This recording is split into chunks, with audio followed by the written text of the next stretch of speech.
I'm Andy Signor, and this is Chaos Theory. And this episode launch is brought to you by Culpeper IP. Thank you so much, Carrie, for always believing in me. If any of you guys need an IP lawyer in Hawaii, you know who to call. And this week, with so many people, myself included, triggered by seeing Will Smith as the Blue Genie, I wanted to ask myself the following question. If Robin Williams was alive today, would he have reprised his role of Genie in the live-action Aladdin remake? It's a stupid question because it's impossible to answer. The only person who can answer it is sadly no longer with us. But I'll be honest, the topic was incredibly fun to think about, and while I briefly speculate on would he have done it, the real question we can answer is, should he have done it? Before I answer, it's important I offer some historical context to the movie. In 1989, The Little Mermaid began what was known as the Disney Renaissance, the studio's return to critically and commercially successful films adapted from classic folklores and fairy tales, similar to the era of Walt Disney himself in the 30s, 40s, and 50s. In 1992, Disney was on a roll. They wanted to follow up their Best Picture-nominated film, Beauty and the Beast, with a musical adaptation of Aladdin. But the filmmakers wanted to take a big swing, and rather than rely on experienced voice actors, they wanted to call upon the celebrity, multi-Oscar-nominated actor, Robin Williams, for the voice of the genie. It was a part they wrote specifically for him and pitched to him directly. I remember that first day when he came in. He was a major movie star. He was a major movie star, and it was nervous pitching to him. We took a comedy album of Robin's, and Eric Goldberg, great genius animator, took a little stretch of comedy off the album as a sales pitch, really, did some animation to it. I'd like to talk about the very serious subject of schizophrenia. No, he doesn't. Shut up, let him talk! I had the genie grow another head to argue with himself in the animation, and I think that really clicked with him. It absolutely clicked with him, and he wanted to be a part of Disney animation legacy. He also wanted something for his children to be able to watch. But this story from the filmmakers themselves is the first reason why it's so hard to not tie Robin Williams himself to the character of the genie. It wasn't just a role like Batman or Bond where Williams could bring his own take. No, this was a character that was clearly written for Williams, an original character clearly defined by Robin's own warmth and improvisational stylings. What amazed me is in your script, you could tell that you wrote it for Robin. We wrote it for him, not knowing if we could get him. While Williams was impressed by the pitch and happy to take on the role, he did have some marketing and financial stipulations which we'll touch upon later. But he also wanted to adjust the script. There was a script. We started with the script. And when we got Robin in the booth, you know, if that's a roadmap, then Robin took lots of detours. They wanted me to do the script, and then I came in one day, the first day, and read it and tried it, the scripted version, and then I asked, do you mind if I play? They went, no, try. And I just went off and did everything I knew. Let's blow this popsicle stand! They not only wrote the role for Robin, but Williams came in and made the character all of his own, adding his energy, his ad-libs, his impressions, that ultimately defined who the genie was. And it was great because I did about, I don't know how many. Did they just let you run riot? Oh, big time. There's 30 hours of stuff that they eventually condensed. 30 hours. And reports suggest that Disney has so much unused Williams footage that they could make an entire fourth Aladdin film. But Robin's contract and will stipulates that they can't use any of that extra footage for 25 years past his death. And that's a good thing. If Williams didn't want his work exploited after his death, then Disney shouldn't be allowed to. But that's not the case in our what-if scenario. And if there's that much unused footage, it only shows that the character wasn't out of gas. It shows that the genie had a lot more to say. His energy would grow and grow and grow. Not bad! Good night, Alice! We would be at a point where we would feel like, we've got so much stuff, this is incredible, and he would like, let me do it again. Let's make some magic! If there's anyone who needs to share credit with Robin Williams, it's Disney's animators. The already amazing Disney animators were pushed to next level animation due to Robin Williams. He truly upped Disney's game. And to their credit, they let him run wild and really create a whole new world of creative possibilities in animation. Only animation can let you do what you do as a stand-up. Only animation allows you that. And especially I was lucky enough that they were in the position where you could riff. And then it was like, whoa. Then I just started going off and just transforming and metamorphosizing into everything I could throw into it. And then it started to be really fun. And then all of a sudden I noticed that what started off as 2 animators started to be like 4, 5, 6, 2 drink. I see guys pounding into the booth like... And then it became like more and more fun every day. The first time I realized you could say and do pretty much anything. Yeah. And then, there were times when I would go a little blue, and then they'd go, it's Disney. The mouse doesn't have genitals, remember that. So if Disney was inspired by Williams, who inspired Williams for this character of the genie? My favorite cartoons were, you know, the old Warner Brothers cartoons, you know. You relate to them because they're so frail and human, and Daffy Duck has impediments. And that's maybe why, you know, Aladdin's basically a Warner Brothers cartoon in Disney drag. He's completely spot on. The genie isn't Mickey Mouse, it's Bugs Bunny, it's Daffy Duck. It's all those lovable but flawed Warner Brothers characters in Disney drag.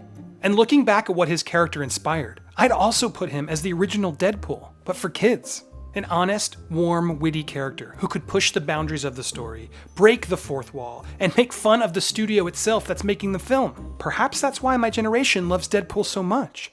We're getting this shot of Williams' genie from our childhood, updated to now, and we don't even realize it. We had a basic idea that he could turn into things. Absolutely, and on Robin's own behest, out came all the celebrities. Right, yes. And Aladdin doesn't get a single one. He didn't watch enough 60s television. The genie doesn't care at all. He just goes on. But it was fun because it was like any voice, you know? We could do anybody Des because we're here, and damn it, look at you wearing every color. It's the end of the viewing day. And we just throw ideas, and they just said, try this. You need more power, Jim. Don't be afraid. You had it all along. I never did it. I am not at fault. And they put in stuff, I can't believe that but they do it because I think they have a good time kind of pushing the boundaries of Disney animation, which is great.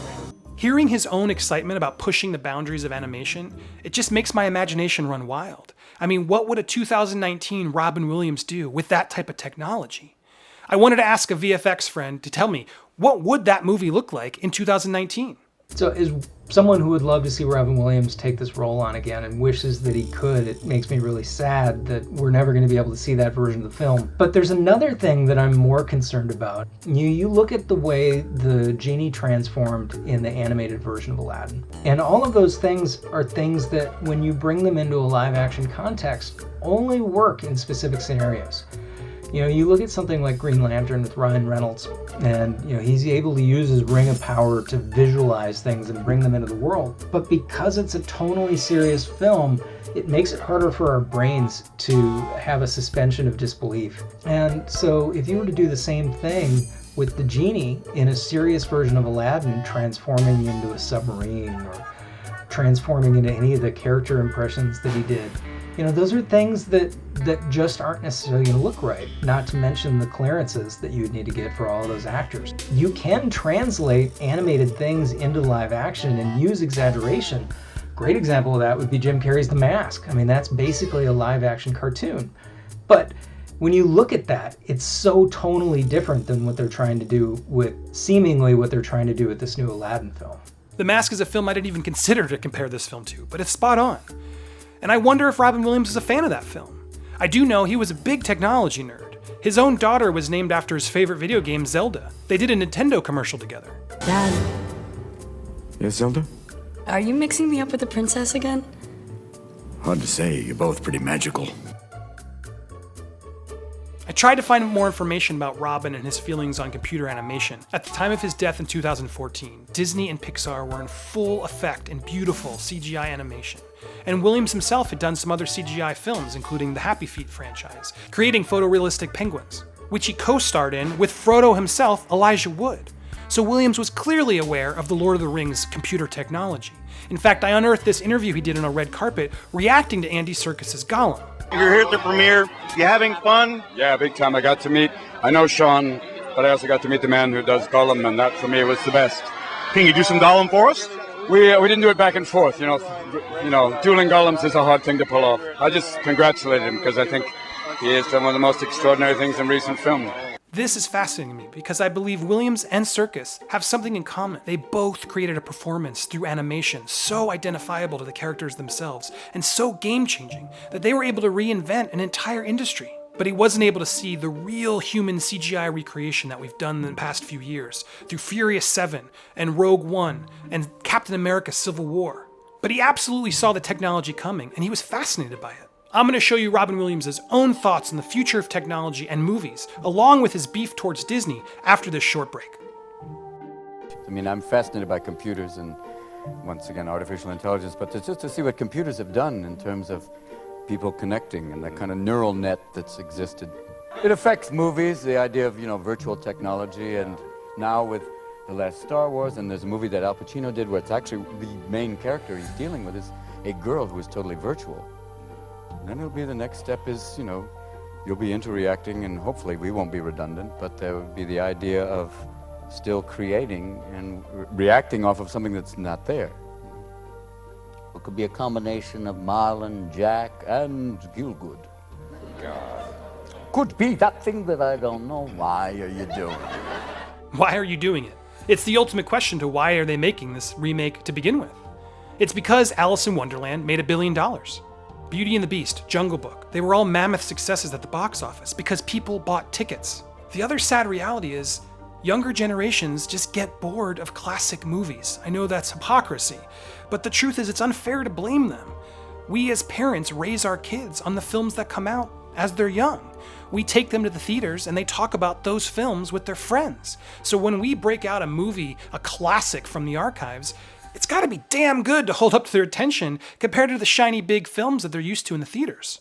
That's why Disney is reading the writing on the wall and updating their films. They want to stay relevant, but they also want to sell tickets. If people weren't buying them, they wouldn't be making them. So we're stuck with these remakes. Mulan, Hunchback, Lion King, Beauty and the Beast, and now the crown jewel Aladdin are all gonna come back. But if they're gonna come back, shouldn't they honor the legacy before it? Notice for Jon Favreau's upcoming Lion King remake, there's one character he didn't recast, and that's James Earl Jones as Mufasa. You can't replace that voice. And it's the same for Aladdin. So yes, if Robin Williams was alive today and the remake was happening, I would absolutely want him to reprise his role. I would want him to use the wonders of today's technology, to take him back to that creative free place where he made such magic back in 1992. But the impossible question keeps hitting me. Would Robin Williams would have wanted to reprise the role of Genie? To speculate on that, it's important we go back to those stipulations that Williams agreed to when he signed up to be the Genie. Now you gotta remember, in the early 90s, celebrities weren't doing animation. There was no business there yet. So Williams agreed to voice the Genie for a lower scale rate of $75,000 instead of his asking fee of $8 million, as long as his name or image not be used for marketing and that his supporting character not take up more than 25% of space on the film's posters and advertising material. Now, why did Robin Williams insist on this? Well, it's because he had his own passion project coming out a few weeks later, a film called Toys. I'm a big fan of the film Toys. I think it's underrated. But the film's completely different from Aladdin. It's a soft-spoken artistic film by Barry Levinson. It's not the loud and colorful Genie the audiences were expected. And I think Williams assumed this and wanted to give the film some space. But Toys came out a few weeks later and sadly bombed at the box office, while the Genie soared to record receipts. And to make matters worse for Williams, Disney went back on both stipulations, specifically the poster art. While technically fulfilling their promise of using the Genie in only 25% of this image, they made all the other characters considerably smaller. This, coupled with the fact that they used the Genie all over commercials, toys, and fast food tie-ins, really rubbed Williams the wrong way. While they didn't technically use his name in the commercials as promised, they did use his voice to sell products and toys without his permission and without any extra revenue. In fact, Williams stated afterwards in New York Magazine that even his Mork and Mindy merchandising deal was different because the image is theirs, but the voice, that's me. I gave them myself. When it happened, I said, I don't do that, and they apologized. They said it was done by other people. Williams was still upset. He felt lied to by Disney, and Disney had tried to send an olive branch by actually offering him a real-life Pablo Picasso painting worth $1 million, but it didn't sway Williams. In fact, he turned down the sequel to Aladdin, Return of Jafar, prompting the voice of Homer Simpson, Dan Castellaneta, to voice the Genie instead. Did you miss me? It wasn't until Disney replaced Jeffrey Katzenberg with Joe Roth, who publicly apologized to Williams, finally getting Williams to accept the apology and begin to work with the Mouse House again. In fact, he did an Aladdin sequel, Aladdin and the King of Thieves. And Robin Williams even reprised his Genie in a few other educational tie-ins that he insisted. In fact, the last performance of Williams as the Genie is in Disney's Math Quest with Aladdin, a 1997 CD-ROM game. You know where to find me. Look in the blue pages. I'm right there! So what's all this mean? Clearly, Williams was upset with the greedy marketing efforts of Disney. But they clearly kissed and made up. So much so that Williams agreed to do Disney's Flubber, which ironically was a remake of The Absent-Minded Professor starring Fred MacMurray. Clearly, Williams was okay making remakes, and for working with a money-making corporation like Disney. But he was notoriously against sequels. Film of yours would you like to do a sequel of? None, really. Oh, no, thank you. They've tried. How can you do Mrs. Doubtfire? You can't. And again, you know it's a man. Big time. Yeah. Oh, you blew the surprise.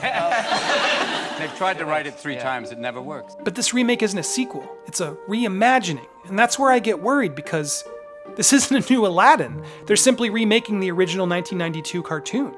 And so far from what we've seen from Disney, they're sticking awfully close to the plot, the characters, the songs, the locations. They're making a new, shinier Aladdin for new generations to grow up with.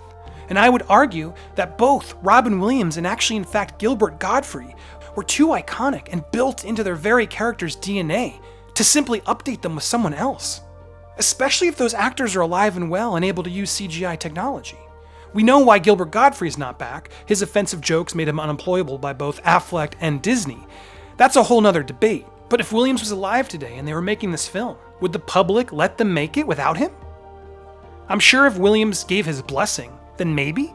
But it's almost like Williams' death almost granted Disney permission to remake this film and make more money. And the more I think about that theory, the more depressing it is. Was that why Disney was previously attempting to make its own new series titled Genies, so Disney could cleanly own a bunch of new Genie characters? And if we go back to those clauses in Williams' contract and will, Disney can't use any of that unused footage for 25 years past his death. That's a major deal point. Disney and Williams clearly couldn't agree on money. Disney wanted all of it, and Williams wanted to protect the character. So what do you do? With the appeal of 2D animation sadly failing, Disney needed to figure out a way to exploit this character and this property. And the first attempt to do that was in the Broadway revival, where they brought in actor James Monroe Iglehart as the genie. A while back, I was actually lucky enough to speak to Aladdin director John Musker, and I asked him who would he cast in an Aladdin remake as the genie? And he brought up Iglehart's performance. Who would you do as the genie? What would you do if you were directing it? I don't know. Well, you know, it's a big hit Broadway show right now. It's actually on Broadway, the big hit Aladdin show in New York, in Australia, in London, in Tokyo. And they actually went back to Howard Ashman's original concept because he was the guy that pitched Aladdin originally, and his concept for the genie was that he was African American. So there's a great actor on Broadway, James Iglehart, who plays him. He would be fabulous for the. There is no Robin Williams exactly, but James's approach has been fabulous. So I think there's a way to do it and not, try and exactly channel Robin Williams. Now there's a lot to unpack there, but first I want to explain what John's comment was about the genie originally being African American. Now Aladdin was actually originally conceived by lyricist Howard Ashman, who with Alan Menken created some of the best musicals of all time, from Little Shop of Horrors to Little Mermaid to Beauty and the Beast and Aladdin. So in digging deeper to find a little bit more about the original creation of Aladdin, I found some more comments from John Musker. He said Howard was a great fan of African American musicians and music. It's something he shared with his dad growing up. In Howard's original treatment of Aladdin and in those early tunes, the genie was African American. Interestingly, because of this, Ashman wasn't originally sold on Williams, particularly due to his lack of singing background. The original Friend Like Me was written for a Fats Waller, Cab Calloway persona, but the filmmakers explained the genie could accommodate his and Robin's ability to shift into a number of personas, one of whom could be a jazzy showman. Ashman relented and agreed to Williams, but sadly he passed away a year and a half before the film's release. His true visions for the film couldn't be realized in the final version, but this idea that Ashman had a different view of the genie is intriguing. In this same article I found out that apparently in the very early days of Aladdin's development, based on Howard's treatment, there were many scripts made, but they weren't well received due to Roy Disney being concerned with a genie who bordered on being a slave, being portrayed by a black actor. I found that unfortunate because what a great way to address our horrible history of slavery and creating a reminder for young children to learn from. If Disney was going to go that route, I'd be far more forgiving because they're trying something new. And when I originally saw Will Smith in costume, without being a big blue guy, I was honestly more open-minded because he was making it his own. But that first special look we saw of Will Smith as the bad blue CGI has fans justifiably nervous. Now, we have to see Will Smith's performance, and we shouldn't yet assume the worst. Tonight's player today is me, extracting your spine from your dead body. In all seriousness, the truth is, Will Smith has shared his nervousness for taking on Williams' iconic role.